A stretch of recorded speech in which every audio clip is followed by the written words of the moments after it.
नमस्कार, मी नागनाथ बाबर आणि आपण पाहता निर्भीड समाचार। इंजिनियर व सोसायटीचे चेअरमन यांना डावलून शाळा दुरुस्तीचे काम केल्यामुळे ठेकेदार दस्तगीर मणियार यांच्यावर गंभीर आरोप करण्यात आले आहेत।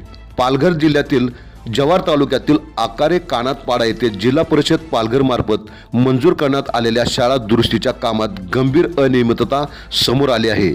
संबंधित इंजिनियर आणि सोसायटी चेअरमन यांना कोणतीही माहिती न देता ठेकेदाराने काम सुरू केल्याचा प्रकार उघडकीस आल्याने प्रशासनाच्या कार्यपद्धतीवर प्रश्नचिन्ह निर्माण झाले आहे। मिळालेल्या माहितीनुसार जव्हार येथील ठेकेदार दस्तगीर मणियार यांनी गावकऱ्यांना हे गावाचेच काम आहे असे सांगून शाळेच्या दुरुस्तीचे काम सुरू केले। मात्र या कामासाठी कोणतीही अधिकृत वर्क ऑर्डर, प्रशासकीय मान्यता किंवा तांत्रिक मंजुरी नसताना काम सुरू करण्यात आल्याचा आरोप करण्यात येत आहे।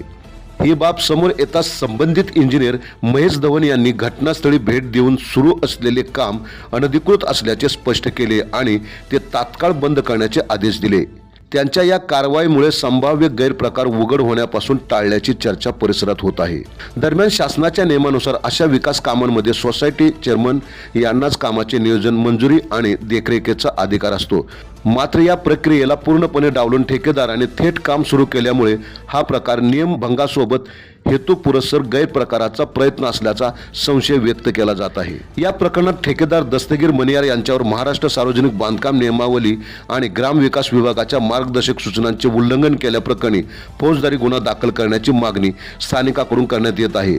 तसेच त्यांना ब्लॅकलिस्ट करण्याची मागणी जोर धरू लागली आहे। दरम्यान गावकऱ्यांनी या प्रकरणाची सखोल व निपक्ष चौकशी करून दोषींवर कठोर कारवाई करावी आणि शाळा दुरुस्तीचे काम अधिकृत प्रक्रियेनुसार पारदर्शक पद्धतीने तातडीने पूर्ण करावे अशी मागणी प्रशासनाकडे केली आहे। दिनेश आंबेकर, निर्भीड समाचार, जव्हार। आपण पाहत राहा निर्भीड समाचार।